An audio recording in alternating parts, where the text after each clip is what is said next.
Over the last 2 decades, India has become a global hub for software development and offshoring of back office services, as we call it. And what we were interested in finding out was that because of this huge industry that has started over the last 2 decades in India, offshoring software development and back office services, there's been a flight of white-collar jobs from the developed world to India. When this is combined with the loss of manufacturing jobs to China, it has led to considerable angst amongst the Western populations. In fact, if you look at polls, they show a declining trend for support for free trade in the West. Now, the Western elites, however, have said this fear is misplaced. For example, if you have read, I suspect many of you have done so, read the book by Thomas Friedman called The World is Flat. He said basically in his book that this fear for free trade is wrong because it is based on a mistaken assumption that everything that can be invented has been invented. In fact, he says, it's innovation that will keep the West ahead of the developing world, with the more sophisticated, innovative tasks being done in the developed world, and the less sophisticated, shall we say, drudge work being done in the developing world. Now, what we were trying to understand was, is this true? Could India become a source or a global hub of innovation, just like it's become a global hub for back office services and software development? And for the last 4 years, my co-author Fanish Puranam and I spent investigating this topic. Initially, or as people would say, in fact, the more aggressive people who are supporting the Western innovative model say, where are the Indian Googles, iPods, and Viagras, if the Indians are so bloody smart? So initially, when we started our research, we went and met several executives and we asked them, what do you think? Will India go from being a favored destination for software services and back office services to a destination for innovation? They laughed. They dismissed us. They said, you know what? Indians don't do innovation. The more polite ones said, well, Indians make good software programmers and accountants, but they can't do the creative stuff. Sometimes it took a veneer of sophistication. And people said, it's nothing to do with Indians. It's really the rote-based, regimented education system in India that is responsible for killing all creativity. They said, instead, if you want to see real creativity, go to Silicon Valley and look at companies like Google, Microsoft, Intel. So we started examining the R&D and innovation labs of Silicon Valley. Well, interestingly, what you find there is, usually you are introduced to the head of the innovation lab or the R&D center, as they may call it, and more often than not, it's an Indian. So I immediately said, well, but you could not have been educated in India, right? You must have gotten your education here. It turned out, in every single case, they came out of the Indian educational system. So we realized that maybe we have the wrong question. And the right question is, really, can Indians based out of India do innovative work? So off we went to India. We made, I think, about a dozen trips to Bangalore, Mumbai, Gurgaon, Delhi, Hyderabad, you name it, to examine what is the level of corporate innovation in these cities. And what we found was, as we progressed in our research, was that we were asking really the wrong question. When you ask, where are the Indian Googles, iPods, and Viagras, you are taking a particular perspective on innovation, which is innovation for end users, visible innovation. Instead, innovation, if you remember, some of you may have read the famous economist Schumpeter, he said innovation is novelty in how value is created and distributed. It could be new products and services, but it could also be new ways of producing products. It could also be novel ways of organizing firms and industries. Once you take this, there's no reason to restrict innovation, the beneficiaries of innovation, just to end users. When you take this broader conceptualization of innovation, what we found was India is well represented in innovation, but the innovation that is being done in India is of a form we did not anticipate. And what we did was we called it invisible innovation. And specifically, there are 4 types of invisible innovation that are coming out of India. The first type of invisible innovation out of India is what we call innovation for business customers, which is led by the multinational corporations, which have, in the last 2 decades, there have been 750 R&D centers set up in India by multinational companies, employing more than 400,000 professionals. Now, when you consider the fact that historically, the R&D center of a multinational company was always in the headquarters or in the country of origin of that multinational company. To have 750 R&D centers of multinational corporations in India is truly a remarkable figure. When we went and talked to the people in those innovation centers and asked them what are they working on, they said, we are working on global products. They were not working on localizing global products for India, which is the usual role of a local R&D. They were working on truly global products. And companies like Microsoft, Google, AstraZeneca, General Electric, Philips have already answered in the affirmative the question that from their Bangalore and Hyderabad R&D centers, they are able to produce products and services for the world. But of course, as an end user, you don't see that because you only see the name of the company, not where it was developed. The other thing we were told then was, yes, but you know, the kind of work that is coming out of the Indian R&D center cannot be compared to the kind of work that is coming out of the US R&D centers.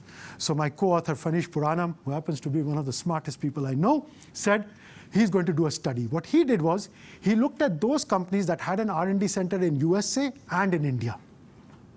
And then he looked at a patent that was filed out of the US and a similar patent filed out of the same company's subsidiary in India. So he's now comparing the patents of R&D centers in the US with R&D centers in India of the same company to find out what is the quality of the patents filed out of the Indian centers and how do they compare with the quality of the patents filed out of the US centers. Interestingly, what he finds is, and by the way we look at the quality of a patent is what we call forward citations. How many times does a future patent reference the older patent? He finds something very interesting. What we find is that the data says that the number of forward citations of a patent filed out of the US R&D subsidiary is identical to the number of forward citations of a patent filed by an Indian subsidiary of the same company within that company. So within the company, there's no difference in the forward citation rates of their Indian subsidiaries versus the US subsidiaries. So that's the first kind of invisible innovation coming out of India. Second kind of invisible innovation coming out of India is what we call outsourcing innovation to Indian companies, where many companies today are contracting Indian companies to do a major part of the product development work for their global products which are going to be sold to the entire world.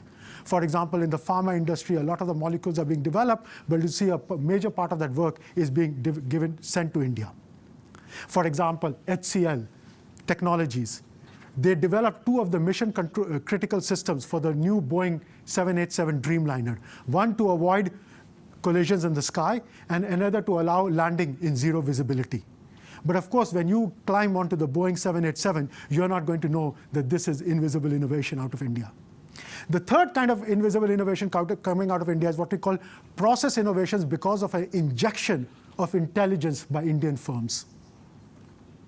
Only process innovation is different from product innovation. It's about how do you create a new product or develop a new product or manufacture a new product, but not a new product itself.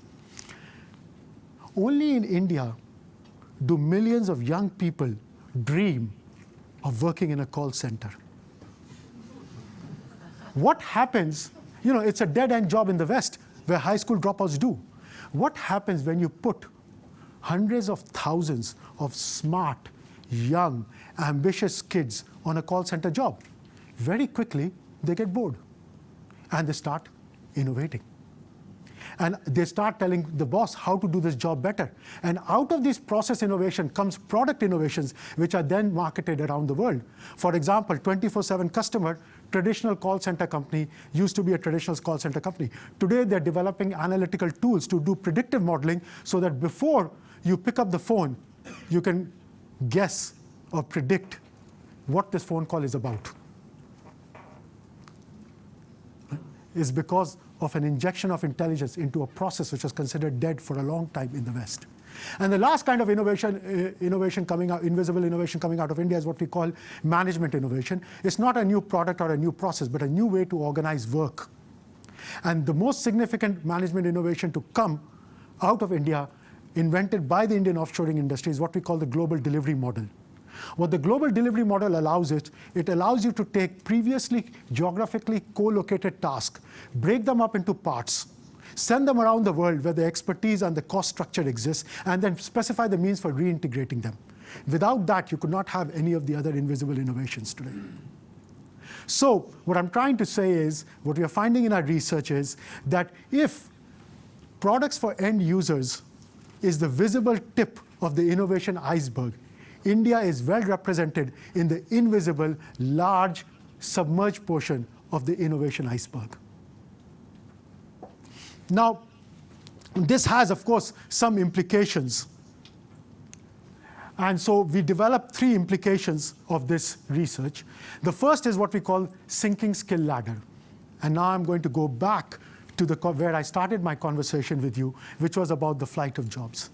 Now, of course, when we first, as a multinational company, decide to outsource jobs to India in the R&D, what we are going to do is we are going to outsource the bottom rung of the ladder to India, the least sophisticated jobs, just like Tom Friedman would predict. Now, what happens is, when you outsource the bottom rung of the ladder to India for innovation and for R&D work, at some stage in the very near future, you're going to have to confront a problem, which is, where does the next step of the ladder people come from within your company? So you have 2 choices then. Either you bring the people from India into the developed world to take positions in the next step of the ladder, immigration, or you say there's so many people in the bottom step of the ladder waiting to take the next position in India, why don't we move the next step to India? What we are trying to say is that once you outsource the bottom end of the ladder,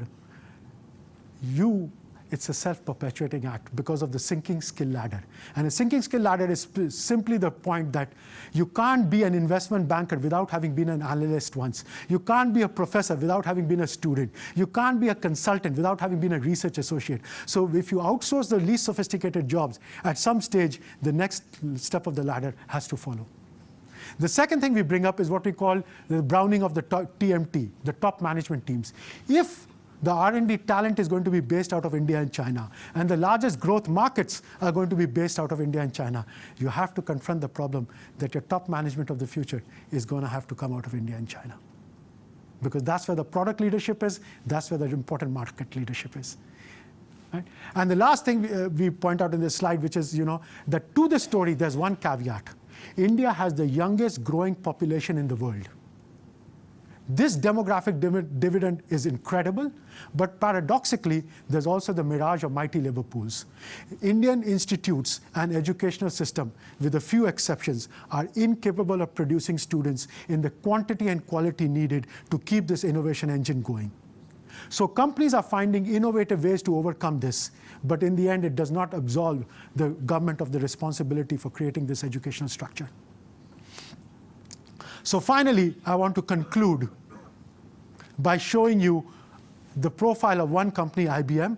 As many of you know, IBM has always been considered for the last 100 years to be one of the most innovative companies.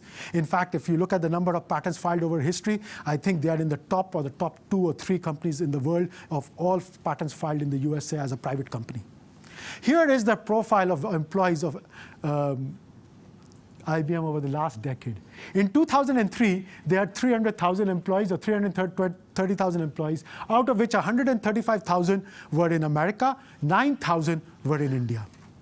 In 2009, they had 400,000 employees, by which time the US employees had moved to 105,000, whereas the Indian employees had gone to 100,000. Well, in 2010, they decided they're not going to reveal this data anymore. So I had to make some estimates based on various sources. Here are my best guesses. Okay, I'm not saying this is the exact number. It's my best guess. It gives you a sense of the trend. There are 433,000 people now at IBM, out of which 98,000 are remaining in the US and 150,000 are in India. So you tell me, is IBM an American company or an Indian company? Ladies and gentlemen, thank you very much.